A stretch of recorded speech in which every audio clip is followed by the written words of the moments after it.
the kingdom of Kosambi or Pali was ruled by King Udayan. King Udayan was a very handsome, young and talented king. Amongst most of his talent, his most popular one was that of playing the veena. With his veena, he would attract and tame wild elephants. In those days, wild war elephants were very popular. Now, it was very difficult to have an army of elephants, but King Udayan, because of his magic veena, had a huge army of elephants. Udayan's neighboring kingdom, the kingdom of Avanti, was ruled by King Pradyota. And Pradyota was very jealous of King Udayan. And he knew that he would not be able to defeat Udayan in the battlefield. So he thought, I need a different trick. I need to have that magic spell. I need to do something to make sure that King Udayan is defeated. So he summoned all the carpenters of his kingdom. And the carpenters came up with a spectacular elephant.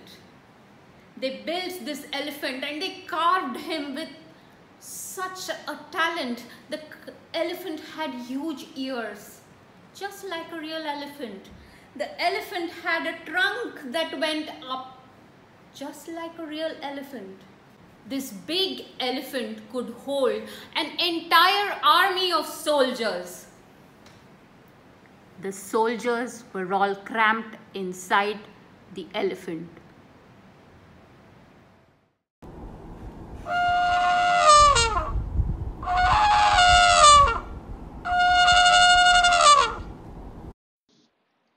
The trunk swayed and the ears flapped casually. The elephant's head moved too. One of the soldiers was in charge of playing a trumpet every now and then. The biomechanics was spectacular, enough to even fool an intelligent king. The carpenter's work was of superior quality, and they had indeed outdone themselves. No one could make out from the outside that this wasn't a real elephant. King Udayan was on his regular trips in his kingdom when he heard a loud trumpet and the thump, pa-thump, pa-thump, pa-thump. He looked right and he looked left and he felt the rustling of leaves. He quickly got down from his horse and looked around and set his footman to fetch his veena. So Udayan went back to the jungle with his veena in a bid to tame and capture the elephant. Up close, as soon as he went and started playing the veena, and he was easily caught by Pradyota's soldiers who were all hiding in the hollow belly of the elephant. Udayan was just shocked and surprised by this trick. But now he was in captivity. As soon as he was captured, Udayan was summoned by King Pradyota, and King Pradyota asked Udayan to teach him this art. If he would teach him this art of playing the veena with the magic spell, he would let him go. You know what Udayan said? He said, I am ready to teach the art of veena to anybody who accepts me as the guru.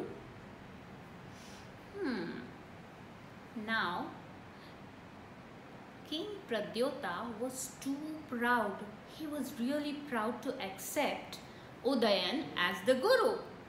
So he thought, let me see, now whom do I call? I don't trust anybody else in the kingdom. There is somebody. It's my daughter. She can learn this art very easily from Udayan. So he decided to tell his daughter, his beautiful daughter Vasavdatta, to learn this art from King Udayan. But he was very scared. He thought, what if Udayan and Vasavdatta fall in love with each other? No, what should I do? So he told Vasavdatta that there was a leper who would teach her. and he went and told King Udayan that there was a hunchback, really ugly looking girl in the family who is ready to learn from you. And because she is hunched back, and because he had told Vasavdatta that the person teaching you is a leper, he put up a curtain in between both of them. So Vasavdatta would be on one side and King Udayan on the other. So there was no way they would see each other. And so the lessons began.